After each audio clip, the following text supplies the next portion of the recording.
Hey everybody, welcome back again to celebrate Rodent Awareness Week with Perry and myself. Today's topic is how to prevent rodents from gaining access into your property. So one of the best ways, or one of the most important things you can do right now this time of year, as the temperatures are dropping and it's getting cool all the time, not just at night now, is to walk around the outside of the property and look for signs of rodent pressure. So Perry, as they're walking around the outside of the house, what kinds of things should they be looking for? So as you're walking around, I think the main things you need to be looking for is there any gaps? Like one common area is the garage doors. Mm-hmm. Sometimes the cement may have settled a little bit and there may be a little gap underneath the corners of the garage doors. Okay. So we want to make sure those are sealed. You don't want any open areas like that. So garage doors are huge. You also need to go around the foundation. Sometimes if it's a brick foundation or there could be the mortar is missing, sure, and they can actually get into some very tiny holes. So you want to make sure that there's no openings going in. Another spot that you would be looking for is when the electrical or the plumbing pipes come into the house, the air conditioner pipes come into the house. Okay. You want to look and make sure that the holes are sealed up. So that way they can't get into that easy access. Like the gap around the perimeter of the pipe. Yes, or whatever. Okay. Absolutely. And then if you have decks, a lot of times you want to look for their nests. Sometimes they get old grass clippings and things like that, and they'll make nests up in the corners. They're trying to protect themselves and stay warm as well. Okay. A common area that you see them a lot of times is in barbecue grills. Really?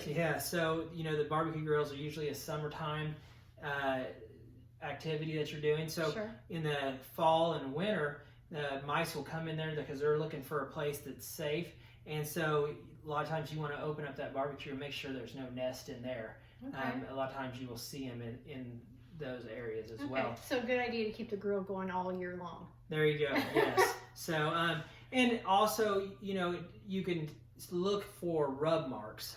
Sometimes rub marks they're kind of greasy marks that you would see if you see a little opening or a hole in in your siding or anything. And if you see like little dark grease marks, okay, it might not look like much, but it's that's kind of like a smudge. It looks like a scuff. Yeah, absolutely. That's a grease mark from a rodent. Okay. So they're sometimes hard to notice, but rodents, even if it's a small hole and you're like, oh, I don't think they can get in there, like a mouse can get into, they can collapse their body down and get into a hole the size of a dime.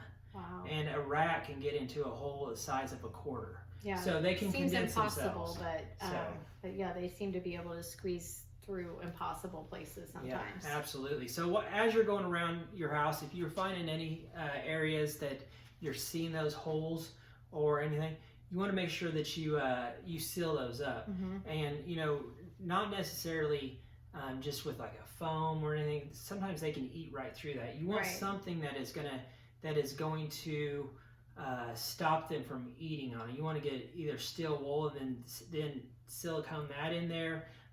There is a material that we use that is like a silicone, but it has metal fibers in it as well that will actually hurt them as they're chewing on it, so they won't chew through it. Right. So just different things like that. You want to make sure that it's all sealed up.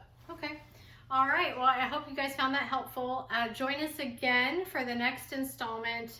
Tomorrow morning it will be posted, and we're going to be talking about how to look around the inside of the property to see if you have any areas that could use some attention with sealing cracks and crevices, kind of hot zones for their entry points, as well as signs to know if maybe they've already gained access into the garage or a basement or maybe even the kitchen. So who knows? So have a great day, and we'll see you guys tomorrow.